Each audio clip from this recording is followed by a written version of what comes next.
Immediately after she died, they were in a hurry to get back in the apartment. The only thing I've ever accused him of is not fully cooperating with the police. They all want to know every detail, and it's like, you don't know every detail. We're not going to tell you. You talk about a red flag. In December of 2020, we covered the tragic case of Julia Niswender, a 23-year-old student at Eastern Michigan University, whose lifeless body was discovered submerged in water in the bathtub of her apartment on December 11, 2012. By referencing online reports and a timeline given by Julia's grandpa, we sought to paint a picture of Julia's life and the homicide which cut it short far too soon. But after releasing that original video, several members from Julia's family reached out to us to say that there was far more to the convoluted story.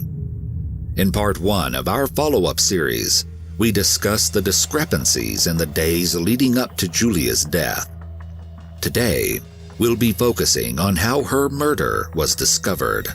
Kim and Jennifer told us about Monday, December 10th, the day before Julia's body was found. Julia is believed to have been murdered on Sunday night.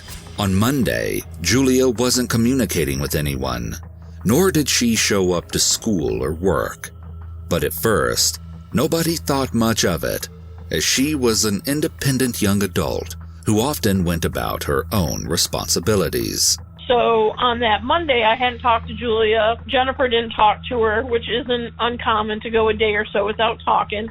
During that time, I had been tested for lymphoma. I, with my mother, Rose, and went to the cancer clinic, and I found out that I tested negative for lymphoma.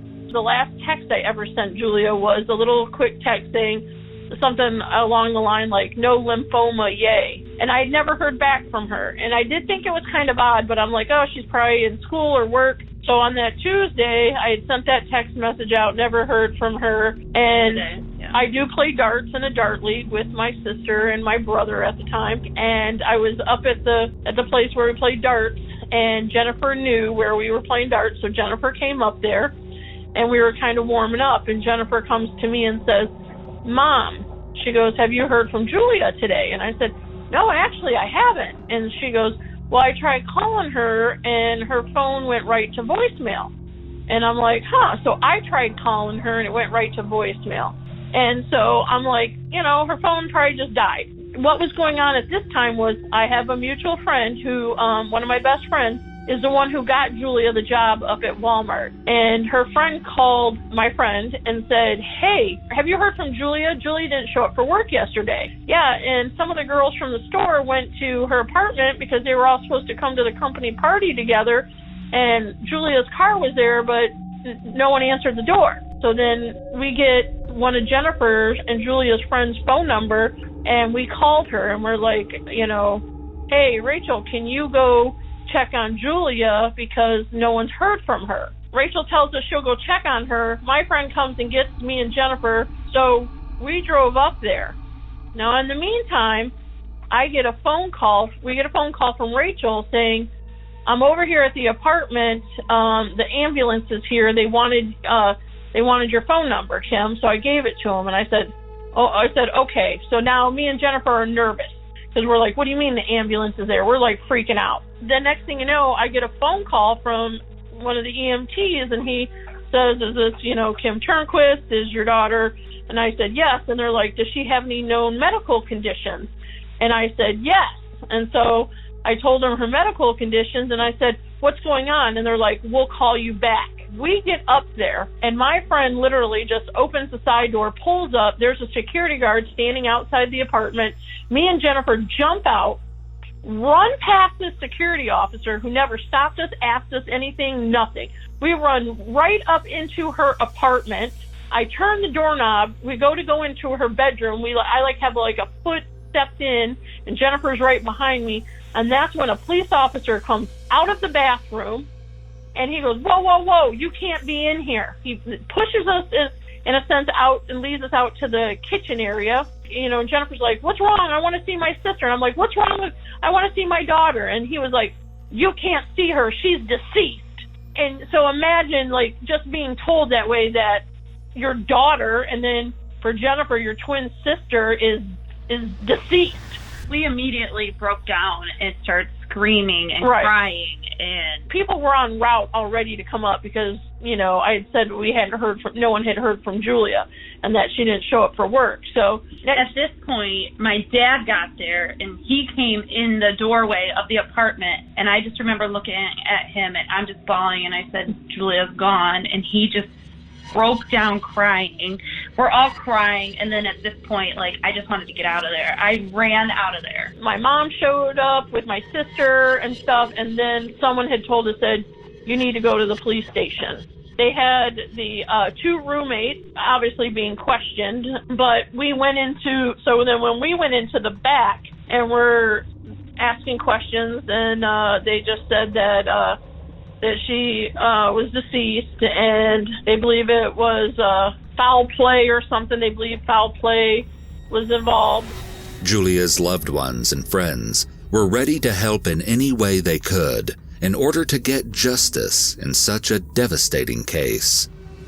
As the investigation into what happened to Julia began, the young victim's family waited with bated breath for answers. But even now, over 8 years later, they are still waiting. One complaint that both James, Kim, and Jennifer expressed has been their frustration at the Ypsilanti PD's refusal to open up the case to outside help. That's one of my gripes about the Ypsilanti Police Department. When it was brought up to them that they aren't using or refuse to have outside assistance, shall we say, I filed Freedom of Information Act requests, and I got 2 different packages from them. Of course, the forms I got were all redacted. The names were missing and maybe an address or whatever, but I got an idea of what all's being tested, how many DNA samples were processed, and everything. I've talked to CC Moore. My daughter Kim has talked to her too. If they were to have 1 nanogram of DNA, they could proceed with their genetic investigation for familial testing. Ypsilanti police have been made aware of this, and they don't seem to be interested. Ypsilanti has not accepted any outside help unless they may have made some mistakes early on, and they don't want the fact to get out that they botched it from the word go. They tested against all of us. They had all of our DNA, and they tested against the DNA that they got from the crime scene, and it did not match. And he took 2 polygraphs. Yeah. Do you think that would clear him? Yeah, he took a private polygraph and a polygraph from Washtenaw County, which is for Ypsi,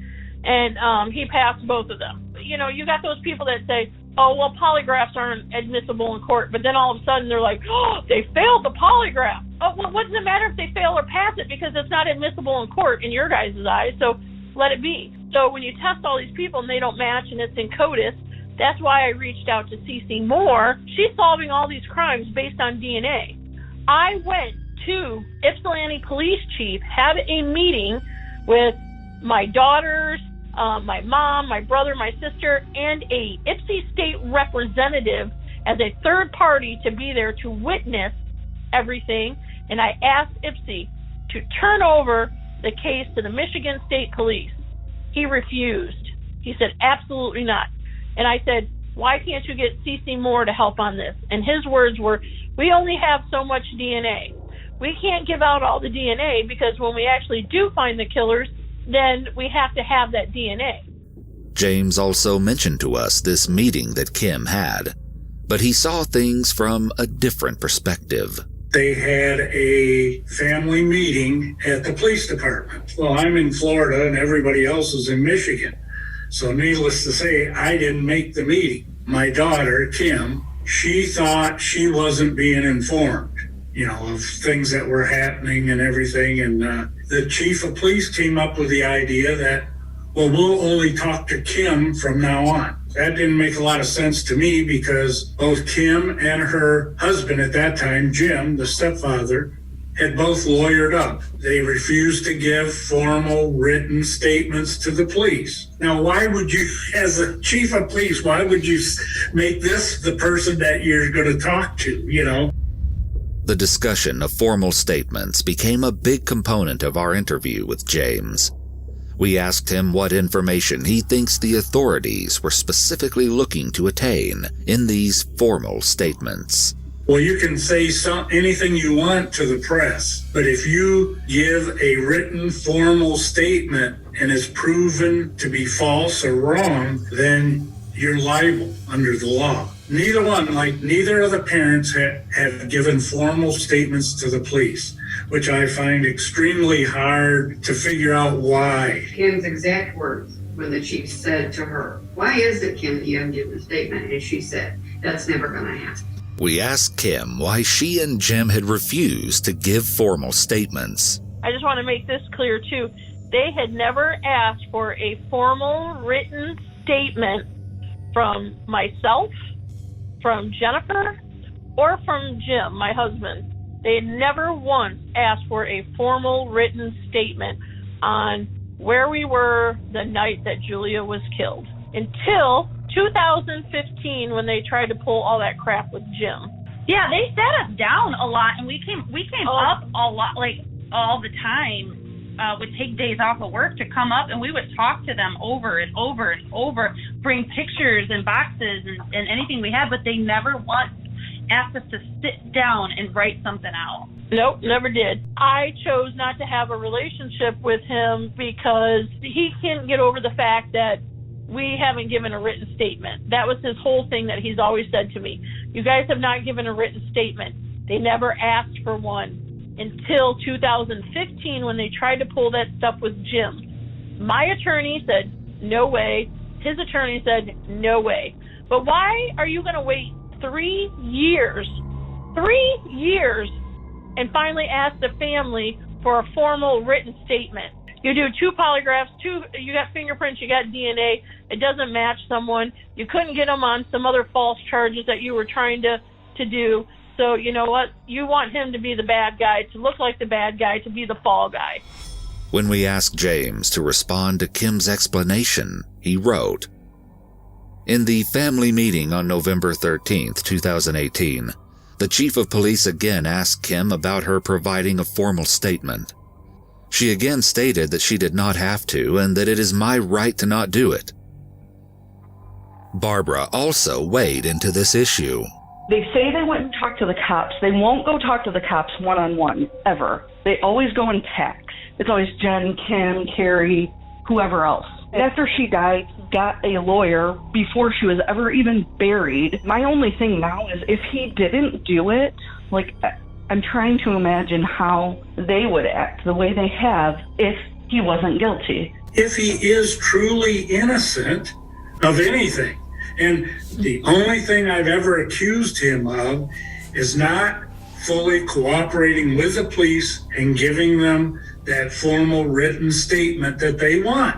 James says he is doing all he can from Florida, but doesn't understand why the authorities aren't accepting outside help or trying to utilize the new advancements in DNA technology to solve the case once and for all. My question to the detectives or even the prosecutor might be, if there's DNA in a case, if it's destroyed, is that going to weaken the case? I mean, I would think that if the Michigan Crime Lab says, here's all the technical data on this DNA, that would be good enough to take to trial. James was also frustrated because he caught the detective in a lie. A lot of people don't realize the police can lie to you. The lead detective, this Annette, she led us to believe that they had submitted a DNA sample, have it analyzed, and run it through their program. So I waited almost a year after she had told us that. I actually got a hold of the guy at Parabon Labs that's in charge of that and mentioned Julie's case and the Ypsilanti Police Department. They never heard of him. They said, no, we have not done anything for him. We have not been involved with him, but you can feel free to pass my name and information on to them. We'd gladly like to get involved. I took that email and I sent a copy to the detective. No sooner did I send that copy off, within about 2 or 3 minutes, I got a phone call from her. She said, "You've crossed the line." I said, "What?" She said, "You've crossed the line." I said, "Well, you told us you guys were doing something, and come to find out you weren't." Kim and Jennifer agreed that this instance was true. That is true. Yeah. That did happen, and that's why they don't talk to him now, because he sends multiple emails and this and that. And I appreciate what he's doing, and yes, because we want justice for her and we want to do everything we can. But I also want to keep a good relationship with the detectives so that that they do feel that they can go to me for information or call me to run across any kind of detail or anything like that. And I do talk to Annette, the detective on the case. I do talk to her on a pretty regular basis. they all want to know every detail, and it's like, you don't know every detail. We're not going to tell you, every detail, because we don't even know every single detail. When they pulled that stuff in 2015 with Jim, and that 12-page affidavit came out, that's when we found out more details about Julia's death, about how she, the ligatures, how she was, her pants were cut off of her, and those things. So here now we're dealing with 2012, loss of Julia. 2015, they're pulling all this crap with Jim. Then this 12-page affidavit comes out, and we're finding more details out about how Julia was killed. I'm like, does this, and excuse my language, but I'm like, does this ever end? Overall, James is frustrated that he is largely in the dark these days as to how the investigation may or may not be progressing. The only way I seem to get information is a Freedom of Information Act. I've tried twice to get a copy of the autopsy. The answer from them is no, they won't release it. Ann Arbor is the city next to Ypsilanti. They have a paper called MLive, and they've tried to contact the Ypsilanti police, and they don't get any response. We reached out to the Ypsilanti Police Department for a statement, but did not receive a response.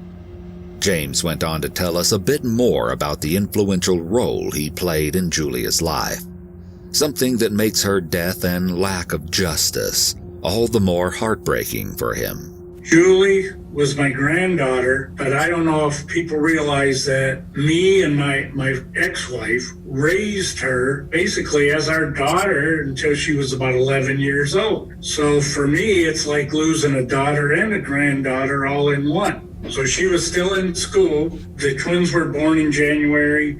And as a result of that, her being a minor and everything, added them to my medical, even though they weren't my kids. But I found out from my company that if I went to court and became legal guardian, then they would automatically be covered under my insurance, and I wouldn't have to pay this extra money every week. Kim saw a lawyer, or a lawyer came to the house to explain to her that she'd be giving up her parental rights, or whatever you call it. And it went through court, and me and my ex-wife became legal guardians. And finally, at 11 years of age, Kim and Jim, that we basically, all we had to do was sign the rights back to them. I have received messages basically from Kim, Madison, and Jennifer that as far as they're concerned, I'm not their grandfather and I'm dead. Puts a hole in your heart, Before we move on, it is important to discuss the man who Kim says was the father of the twins. Barbara mentioned this to us during our interview. Kim had the twins when she was 13 or 14 years old. She was young, and she didn't know who the dad was. She will say she knows who the dad was, and she doesn't know. They still have no idea who the twins' dad is. She tried to say it's some guy that actually killed himself right around the same time Julia died. Somehow DNA was done, and that was negative. I don't know. Kim told us a bit more about this topic. I don't know if you know the whole story. I was raped when I was 14. I got pregnant, and I ended up having twins, okay? So that's how the twins came about. And, of course, that's not the biggest story that you ever want to talk about. We'd like to take a brief moment here to touch on this personal aspect of Kim's life. She says that it was a family friend who was the one to take advantage of and assault her. She says that he was never prosecuted for his actions, and the incident was largely swept under the rug. Kim wanted to clarify this detail for a few reasons. First off, she says that many people assume that she was simply irresponsible or promiscuous when they hear the young age at which she gave birth. Second, she wanted to make it clear that, as someone with first-hand experience, being inappropriately assaulted and violated by a male without her consent, she would have never allowed anyone remotely suspicious or creepy to be around her young daughters. She also emphasized to us that if she had even once got a bad feeling or vibe from Jim or any other man around Julia and Jennifer, she wouldn't have hesitated to confront them immediately and cut off contact to protect the well-being and safety of her daughters. Before we move on, it is also important to note a reported development involving the family friend who allegedly assaulted Kim. Kim told us that in April of 2013, she found out that this family friend had ended his life. The date he passed away was reportedly December 8, 2012, just one day before Julia's murder. To make matters even stranger, Kim told us that this man's sister reached out to her and explained that her brother had traveled to Michigan just a few days prior to Julia's death.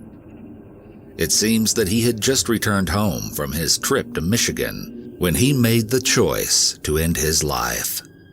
Kim claims that this old family friend had found her and her daughters on Facebook during the time period preceding Julia's death, and that out of the whole family, Julia seemed the most curious to know who he was. Kim does not know if Julia ever reached out to this man on her own, but it is a possibility that she has wondered about for some time. Kim says that the family friend's sister she met up with expressed a desire for the authorities to know about this information because it had been suggested to her that her brother's death may not have really been a suicide. Kim explained that she alerted authorities to this alarming information, but as of now, it seems that no further information has been revealed. On the topic of the investigation, James told us a bit about how the DNA found at the crime scene was tested. As soon as the Michigan Crime Lab gets anything to test, it's automatically bounced against anything in CODIS or anything to do with the case. Of course, after her murder, I guess Jim did give one of those tongue-in-cheek samples or whatever they call it, buccal sample. As far as DNA linking him to anything, I don't think there is. One important component of this case are the claims that the bodily fluid found on Julia's body came from someone who had a vasectomy. Somewhere along the line, something got out that one of the samples indicated whoever left it had had a vasectomy. Jim Turnquist, the stepfather, had a vasectomy after Madison was born. We asked Barbara how the family reacted to these allegations. Well, immediately Jennifer starts telling people, oh, Julia was dating a man with a vasectomy. And I'm like, no, she wasn't. There is no way in hell. Doctors only do vasectomies. They won't do vasectomies on people in their 20s. The cops basically, they told me point blank, we have cleared every single person in question, except for Jim. Kim explained to us that Julia had dated someone who couldn't have children, but that it wasn't because of a vasectomy, but rather due to monorchism. As discussed in Part 1, it is also true that none of the DNA found at the crime scene has been determined to be a match for Jim Turnquist. Allegedly, out of 3 DNA samples found on the latex gloves present when Julia was found, 1, a blood sample, matched Julia herself, 1 was determined not to belong to Jim, and 1 was too weak to provide an identity match, but it was determined to be from a male. This brings us to another key point that kept coming up in our interviews: the cleanup of Julia's apartment. Immediately after she died, they were in a hurry to get back in the apartment. Like, because the cops wouldn't let them in there for days for evidence or whatever. And they were freaking out about getting her something to wear. And I'm like, can't you just tell them what you want or have one of them escort you to her closet? Like, no, we need to get in there. We need to clean it out. We need this. They cleared the place out. They gave all of her stuff away. Like, right off the bat. Her car that she was so proud of herself for buying on her own and working hard, they sold it in a minute. Before we proceed, we gave Kim and Jennifer the chance to respond to these statements. Jennifer wrote, "We were not in a hurry. We kept all of her stuff for a long time besides her car because we could not afford to take on the car payment and insurance payment at the time. Actually, now that I'm remembering, because we could not afford the car and insurance payment, the bank actually took the car back. I remember someone from the bank and tow company coming to pick it up from the house. It was a pretty emotional day." Kim added, "Yes, the car was taken back by the bank. Julia at the time had a big car payment, and yes, it was something we couldn't take on. I sat in her car that day and just cried my eyes out. It was extremely hard to watch the bank take it away. Barbara can't even comment on events after because she wasn't around ever. Now, let's get back to discussing the apartment cleanup. Nobody seems to know who told them they could go in. As it turned out, Kim and Jim and some friends had more than one vehicle, went up there, ended up cleaning out the apartment, so to speak. Talking to people that were with them, Kim and Jim went straight into the bathroom. Jim came out of the bathroom with a black or brown trash bag. Well, nobody could see through the bag, so nobody knows what was in the bag. When we cleaned out her apartment, I had even questioned some of the stuff that was in her bathroom. To the detective at the time, I had said, hey, now that we know that she was in her bathroom, did you want this robe hanging on the back of the door? They'd ran something over it and there was nothing on there. So there were things that we had questioned, like, why didn't they take this? But why did they take, why didn't they take this stuff? And we took all of her stuff and we put it in a storage unit. They took the old detective off case, put a new detective on. And in the meantime, so then she had called me and said, hey, Kim, we want to come down, we want to look at the storage unit. And I'm like, okay, and it was a decent day. Well, you go up there, I unlock the storage unit, roll it up, and like 3 or 4 different cars pull in, and I'm like, holy crap. I'm like, wow, I was only expecting like her to come or something and someone else, but there was all these other different people. And at the time, I was like, what the heck is going on? And then she did tell me that one of them was FBI and stuff, and they were just helping, go through things. So for a couple hours, I think they were there gathering stuff. I'm just like, whatever you need to take. So, they took whatever they needed that day or wanted. We didn't learn until later on, though, about the so-called the purple rug that's missing. I told you before I call it the missing rug, the purple rug that was by the bathtub. 2 years after the murders, shall we say, the detective was looking through all the crime scene photos and everything, and she noticed in the bathroom there was this purple rug. She noticed that also in the evidence room they didn't have it. Kim said she doesn't have it, but she said, I've got all of Julie's stuff in a storage unit, which she volunteered to let them go through. And they didn't find this so-called purple rug. The apartment place is the one who let us into the apartment. Yeah, they unlocked her front door. I don't recall me saying that we want to be alone, but I will say, as a mother, I'm in a place where my daughter was murdered, and I'm trying to process that, knowing that that's where my daughter spent her last moment. For 1 second, you don't think that someone wants to be alone to process their thoughts? My dad knows the feeling of grief and loss. He went through that before I did, and I went as a sister. That was the first time I lost someone that close to me. But my dad knows what it's like to lose a child. Wednesday evening was the so-called meeting of the family over at my Grandma Rose's. Jim Turnquist called us upstairs, just the immediate family. Jim was basically giving us a briefing, if you want to call it that, of all the details that they knew at that time. At that particular time, they must have had some inclination that they were going to go up there Thursday. Me and were staying at a motel in Monroe. Everybody knew where we were at. They had our phone numbers. And Thursday, when this all transpired, Thursday morning, nobody even bothered to, get a hold of us to see, you want to go up or something? Nobody was there to let them in. It wasn't like the security guard was there or somebody from the office was there. You talk about a red flag. Jim and Kim, once they got into the apartment, went straight to the bathroom. When my ex-wife went into the bathroom finally, she noticed in the bathtub there was a single long-stemmed rose. The rose said, because we asked her, who could possibly have put that in there? Was it the murderer that came back that had the key to enter this place? Did possibly they planned it that far ahead of time and had a rose? I'm talking about Kim and Jim. That's why they wanted to go into the bathroom first. Okay, so I never heard that before. That's the first time I've ever heard that. So here's the thing.